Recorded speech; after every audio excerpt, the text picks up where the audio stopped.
No, pues yo siento que pues no es un buen país, porque, bueno, si algo puedo decir de política es gracias a ti, porque No, no es la sí, culpa, aquí no. no, porque pues tú has expresado tanto en internet como así verbalmente tu, Ah, sí, que tu por cierto, punto tú de has sido vista. moderadora del Consejo de aquí también opinamos. Ajá. Y pues siento que no somos un buen país, porque por lo que veo la gente, al menos con un tema muy reciente, es con lo del doble no circula. Mm. Y al parecer hubo una protesta, pero no fue mucha gente. Entonces al parecer como que México pues tiene miedo. O la gente tiene miedo del, ahora sí como dicen, para hablar sí todos estamos buenos y podemos hablar, pero para la hora de ¿De la la hora hora? Sí. Pero eso de que México tiene miedo es muy interesante. ¿Tú, Ángeles? Pues ¿Cómo ves este país? pienso que es un país estancado, ¿Por qué estancado? porque no, si no estancado yo creo que hasta ha tenido retrocesos, pues no sé, tanto en el desempleo, yo creo que hay mucha gente desempleada y eso no ha trabajado bien el gobierno, pues también creo que es un país un poco desunido porque como dice Tere, que ve, por ejemplo, lo del hoy no circula, si hay tanta gente que se queja, entonces ¿por qué no asistieron a la marcha? Yo creo que también eso es algo que está mal en los mexicanos, porque si uno tiene el valor, entonces otro se puede apoyar en él y entonces un país unido creo que es muy fuerte y creo que eso es lo que ha estancado a México, que no es un país unido y también no es un país igualitario, no todas las personas tienen el mismo nivel de educación, hay muchos indígenas en México que son menospreciados y pues yo creo que eso es algo vergonzoso porque no te puedes avergonzar de las personas indígenas o así. Poniendo su vida así, usted es periodista, escritor, abogado, locutor de radio y bueno, mi pregunta es, ¿por qué quiso ser ¿Por qué todo qué? esto? ¿Por qué quiso ser todo esto? ¿Qué fue lo que lo motivó? Pues la verdad es que no me lo planteé desde el principio, ¿eh?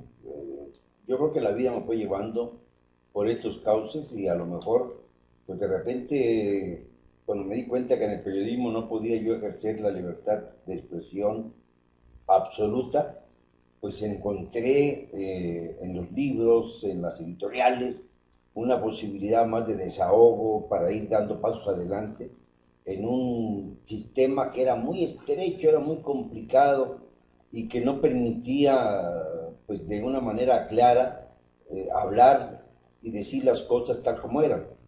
Esto era muy complicado, te decía, puedes escribir de cualquier cosa, pero siempre que lo sepas escribir, es decir, con eufemismos, con comparaciones, con sugerencias, pero no la crítica directa, frontal, para que el lector tuviera elementos suficientes y poder llegar a un juicio relevante sobre tal o cual personaje público.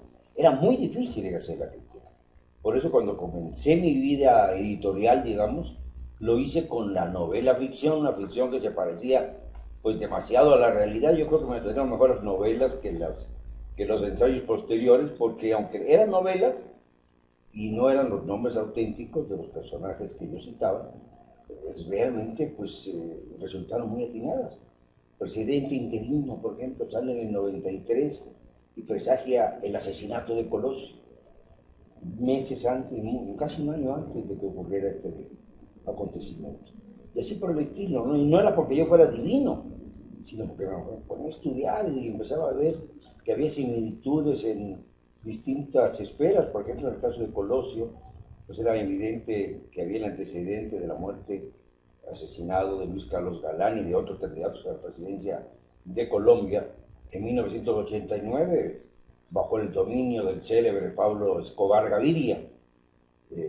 Todo esto, pues dije, puede reproducirse en México, y se reprodujo.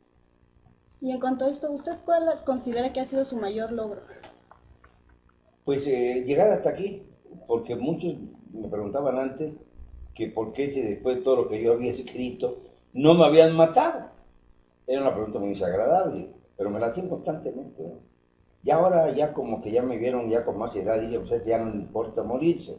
Y en efecto ya vas tomando una conciencia distinta de la perspectiva hacia el futuro y ya no te amedrenta tanto la posibilidad de que alguien quiera ejecutarte o cosas por el estilo, ¿no? Pero creo que lo mejor que he podido hacer es haber llegado hasta aquí después de haber dicho tantas cosas y de no haber sido desmentido. Luis Serrano, que es estudiante de la vocacional número 8, te agradezco mucho que estés en la línea telefónica y nos aceptes esta entrevista que también opinamos y preguntarte, pues, ¿qué está pasando en el Instituto Politécnico Nacional, Luis? Ok, primero que nada, gracias a ti por permitirme estar aquí. Bueno, lo que está pasando ahorita se supone que las escuelas están haciendo un paro de actividades, ya que hubo un cambio en el plan de estudios, el cual se supone que no, lo que te dicen los maestros es que no te afecta, pero se están cambiando materias y debido a esto quieren hacer un sistema de bachillerato igual para todas las escuelas. En esto entra CONALEP, bachilleres, el IPN. Lo que están tratando de hacer es que si tú eres de un CONALEP y quieres pasarte a una vocacional, a un CECIP, puedes hacerlo, ya que la modalidad de el sistema va a ser el mismo. En este caso sería que si tú te pasaste estudiando para obtener más de 88 aciertos para quedarte en el IPN, una persona que tuvo 40 aciertos va a poder cambiarse después al IPN. También otra cosa que se estuvo cambiando y que se estaba comentando es que va a haber un cambio al momento de titularte como ingeniero. Eso se debe a que se rumora, bueno, no se rumora, se dice que va a haber un cambio de ingeniero a técnico superior universitario. Lo que hoy dijeron en mi escuela es que ese es un rumor de hace muchos años, pero lo que a nosotros no nos cuadra es que uno de nuestros maestros, que ya lleva mucho tiempo en la escuela, nos dijo que apenas se implantó este año y que pues no es nada nuevo y que lo que están tratando de hacer es nada más ocultar el cambio que quieren hacer. Al inicio de este programa, pues bueno, iniciamos diciendo que se dio el primer Congreso Latinoamericano de Defensorías de las Audiencias y que bueno, pues maestra, platíquenos, pues, ¿cuál fue el objetivo de este primer Congreso? Mira, en primer término, pues fue iniciar un proceso de acercamiento y de vinculación entre las defensorías de audiencias que existen en América Latina, particularmente, aunque también se sumó la defensora de las audiencias de la radio, de los medios públicos de Canadá.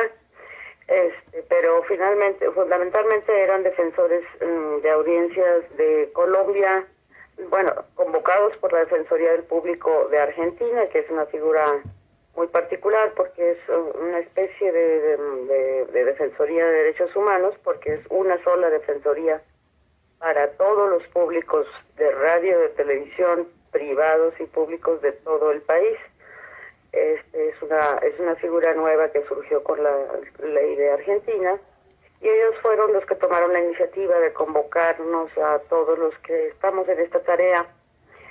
También asistieron defensores, como te decía, de Colombia, que también están obligados por ley a tener defensores. Estuvieron varios de los defensores de Colombia. Estuvieron también personas que no tienen todavía defensorías, pero que están trabajando en observatorios de medios, un poco con el mismo sentido, tanto de Chile como del Perú. Entonces, pues se reunió esta muy interesante grupo de personas que estamos trabajando en lo mismo, para compartir experiencias, para compartir metodologías de trabajo, y finalmente logramos incluso tener una reunión con el nuevo relator de la libertad de expresión de la ONU. Tuvimos una primera reunión pidiéndole que pues se ocupe del tema de los derechos de las audiencias. Y finalmente decidimos crear una asociación iberoamericana de defensores de audiencias. Ya quedó protocolizada el acta, ya quedó constituida esta organización internacional de defensores de audiencias que tienen este objetivo: fortalecer la figura de la Defensoría de las Audiencias, pero fundamentalmente trabajar mucho por trabajar una labor didáctica de decirle a las audiencias que tienen derechos y que tienen que conocerlos, porque un derecho que no se conoce no se ejerce. Y mucha de la tarea que nos vamos a encaminar este primer año es difundir los derechos de las audiencias, para que después nos den trabajo a los defensores de las audiencias, para que tengamos mucho más trabajo y seamos buenos intermediarios entre las audiencias y los medios. Pero bueno, independientemente de ello, pues ¿cómo viste la detención de Mireles? Todo el fenómeno Mireles. Pues es que bueno, es un tema igual muy importante, porque bueno, yo en lo personal apoyo las autodefensas, ¿no? Porque viviendo en un lugar en el que vivo yo, donde la inseguridad es el pan de cada día, y donde para que un policía venga tienes que llamar como 6 veces y a la 7ª vez ofrecerle dinero para que pueda venir, pues yo creo que sí era necesario una autodefensa, porque si bien sabemos que luego la policía o el ejército está ligada con el crimen organizado, entonces creo que sí es necesario que ciudadanos levanten la voz y que digan: yo voy a ser mi propia policía para proteger a los de mi pueblo, ¿no? Así que, como dicen, el pueblo puede salvar, es el único que puede salvar al pueblo. Saludos, Andrés Manuel. Por cierto, estamos esperando la respuesta, te lo digo, que no hemos recibido. Y pues sí, en ese punto yo sí lo apoyaba, ¿no? Bueno, lo apoyo todavía. Y pues en cuanto al armamento, que dijeron que tenían del ejército y que no sé qué, pues igual creo que era algo necesario, porque sabemos que el crimen organizado igual tiene armas más sofisticadas que incluso las mismas del ejército. Claro. Creo que hasta esas armas se quedaban cortas a comparación de con los que se enfrentaban. Y bueno, igual como dijo Mireles, dijo que él se iba a afiliar para ver si ya lo estaban dejando, para ver si ya lo dejaban en paz, pero como vemos que creo que al parecer todo fue como una... Pues no lo dejaban. Exacto, ese es el problema, porque hasta él mismo dice: a ver cuándo me dejan de estar fregando para poder afiliarme. Y entonces ese es otro punto. Yo creo que lo que ellos buscaban era fuerza de detenerlo, que no le dieron la oportunidad para que se alistara como para que fuera legal de cierta manera. Y pues sí, ese se me hace, creo que fue una trampa del gobierno para encarcelar. Un 4, ¿no? Como dirán. Exacto.